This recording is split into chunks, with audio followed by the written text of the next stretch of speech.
Hey, I'm Amy and welcome back. As you can tell from that inner title, we are talking about The Artist today. This one I have been super excited to check off my list since I saw it win the Academy Award for Best Picture back in 2012.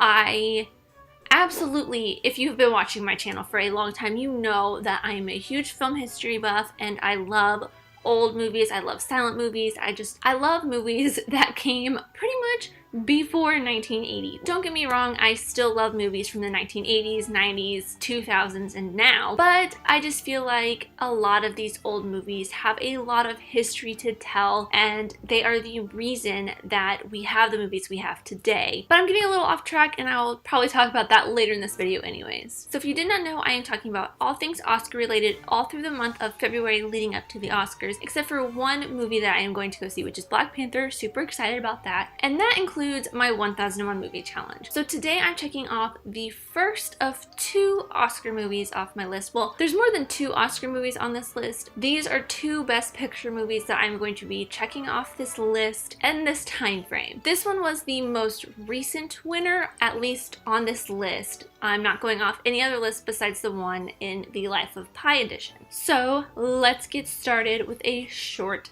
summary of the movie. The Artist is set in 1920s Hollywood as silent film star George Valentine's career starts to go a little bit south, while extra Peppy Miller's career starts to skyrocket with the technological advancements of talkies. And even though this movie was made in 2011, it still really has a feel of a old 1920s movie. I mean, they don't say a word until the very end. Spoiler alert if you haven't seen this movie. Oh my gosh, it is so authentic. I really enjoyed it. I mean, it's even shot in the same film ratio that silent movies were shot on back in the 1920s, which makes it even more authentic. And I just wish I could have seen this in theaters. I wish I had been really going to movies when this movie came out in theaters, because this would have been so cool to see on the big screen. And I know a lot of people probably won't really enjoy this movie because it is a little slow paced, and since there's no talking, it's just music playing. There's not even like sound effects or anything. You really have to keep your eye on the screen and keep watching and making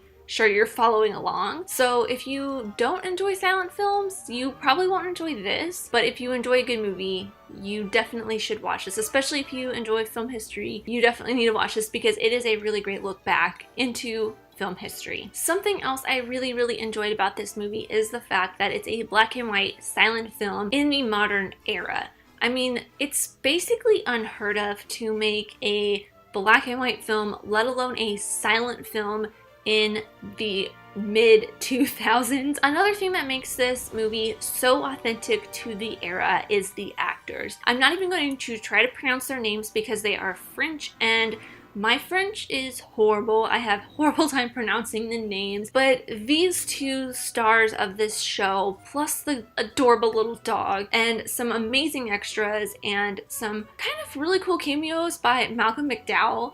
And I mean, John Goodman doesn't have a cameo as much as he plays a slightly bigger role in this. The cast in this is so great, and they don't mimic as much as pay homage to silent film era stars with their exaggerated body language and facial expressions, just to kind of get the feel across, because when you don't have language and words to speak or any other sound besides whatever music is playing behind your film, you really have to go out of your way to let the audience know what you're trying to convey, and they do such a great job of that. Which leads into my favorite rule of filmmaking, and a lot of people really don't like this rule because they would rather tell instead of show, but I love show, don't tell, because you can convey a lot more and get the audience to really start thinking, and movies that make you think are my favorite kinds of movies, because that's the whole purpose of, well, not the whole purpose. A lot of people go to movies to kind of let their brain unwind and just not think at all. But I kind of like to have my brain challenged a little bit when I watch a movie or something like this. Not all the time. Sometimes I do like to just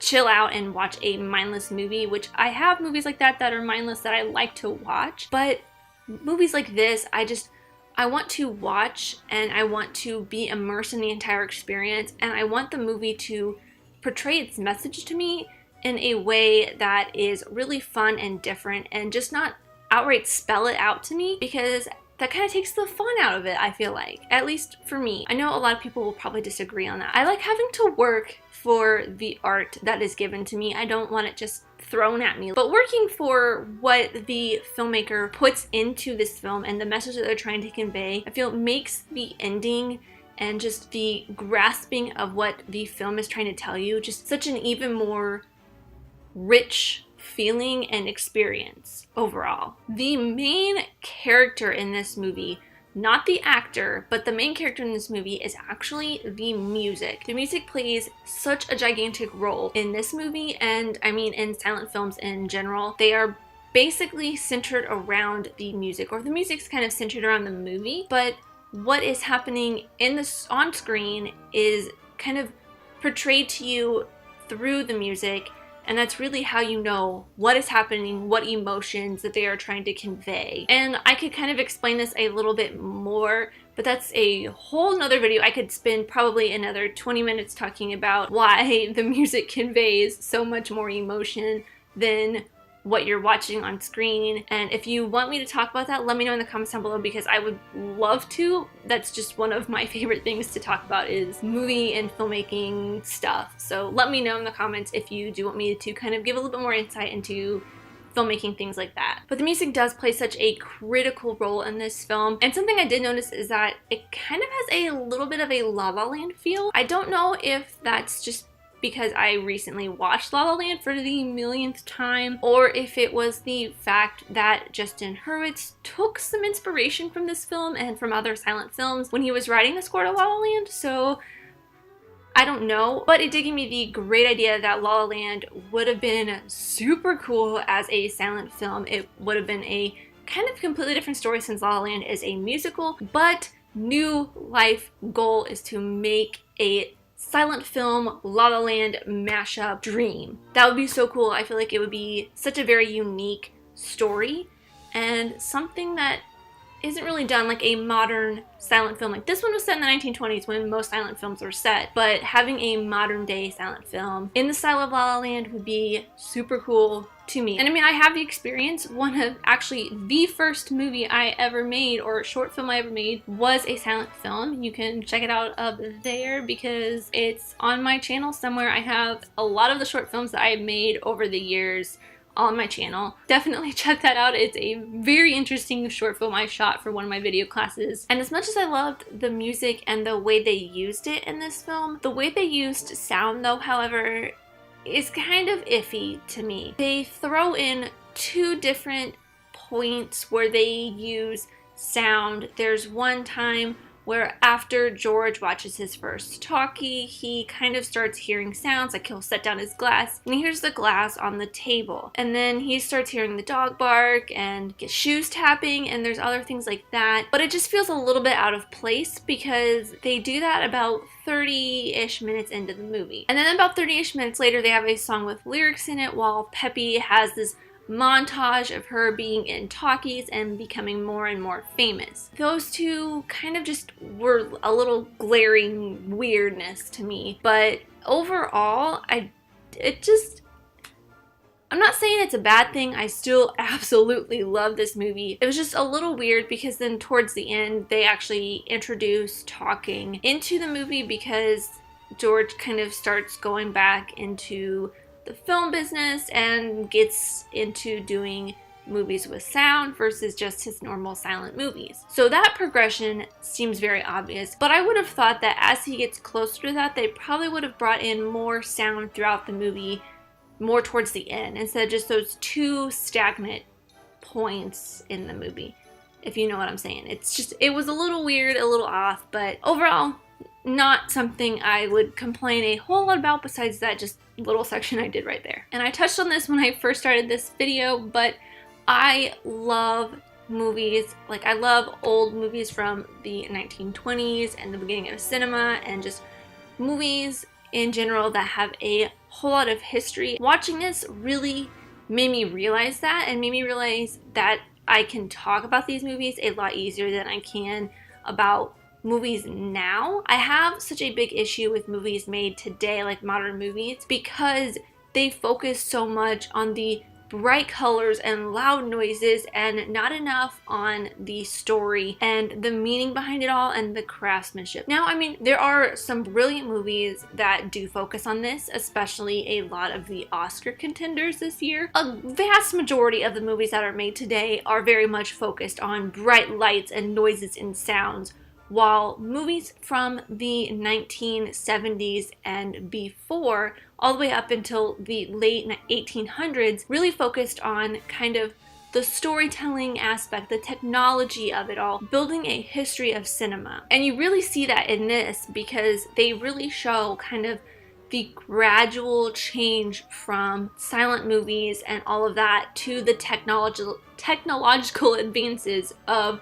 moving pictures with sound. I just love that history because it's so rich and beautiful. And sometimes the most simplest movie or story can be the most beautiful. Granted, if the artist was in color and had sound and talking, it would be just kind of like any other basic romantic comedy of today, but I don't think that takes away from what the story is telling. I just think it would be a completely different story and you wouldn't get this really beautiful story because it would be completely different and the whole point of it would be pretty much moot. Peppy and George's relationship really revolves around the fact that Peppy is in the talkies, she's secretly in love with George and she got her start from him, but he refuses to be a part of this new wave of filmmaking because he believes the silent film era is what everyone wants and what it's going to stay. I knew I would love this movie even before I watched it, so much so that I actually bought it, and I'm really glad I did because I don't know if you can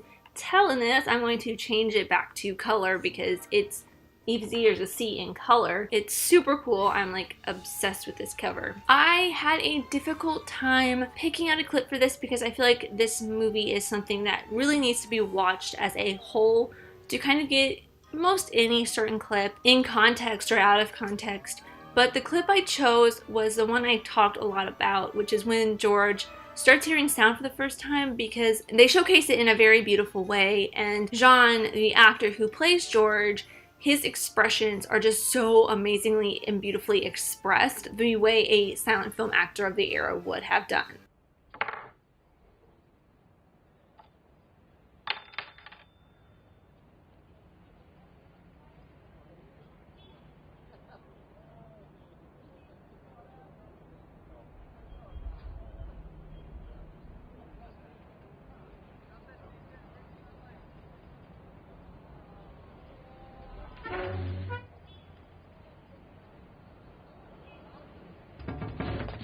And that is all I have for The Artist. As always, these are just my opinions, but I would love to know yours in the comments down below on The Artist and any other Best Picture nominees this season. If you want to know what movies I have watched already, or just follow along with my progress in general, there's a link to a Google Doc in the description down below with every single movie I have checked off the list so far. In 2 weeks will be the last of my 1001 checklist Oscars for this season. I am going with one of the first Oscar winners of all time. It is the first one on the list of the 1001 movies that has won an Oscar. The first, I think, 2 or 3 Best Picture winners didn't make the 1001 list for some weird reason. But the next movie I am going to be watching and checking off the list is the momentous and so excruciatingly long Gone with the Wind. I am so nervous to work on this one. It's going to be a monster. Thank you guys so much for watching. I appreciate you, whoever you are. Let me know who you are in the comments down below and let's be friends. If you enjoyed this,